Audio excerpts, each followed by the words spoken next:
खुशखबरी मिथिला, खुशखबरी लौ कैलू है। नमस्कार, प्रणाम, हमर नाम है प्रज्ञा।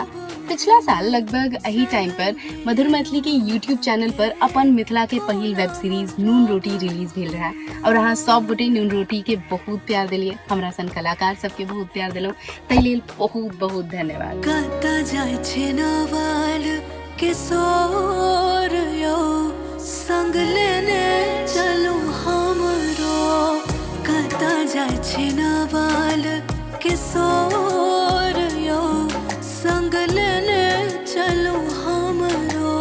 दिवाली ऑफर समझ लिया, 7 दिन के लिए नून रोटी बिल्कुल फ्री में स्ट्रीम भ रहल है यूट्यूब चैनल पर मधुर मैथिली के और अहाँ सब गोटे देख सकै छी। जे सब गोटा नहीं देखने छी तिनका सब लेल त सुनहरा मौका अछि आ जे सब गोटे देख लेने छी भाई दोबारा देख लिया, एते नीक वेब सीरीज छै, एहि बेर त पाइयो नहीं लागत। रोहिणी अहाँ के आयल एठम? तो जाओ जरूर देखो, आई मैसेज उनका सब गोटे के फॉरवर्ड कर दियो जे सब नहीं देखने छथिन ताकि वो सब बुझ जथिन कि 27 अक्टूबर से लेकर 2 नवंबर तक देख सकै छी नून रोटी बिल्कुल फ्री में मधुर मैथिली के यूट्यूब चैनल पर।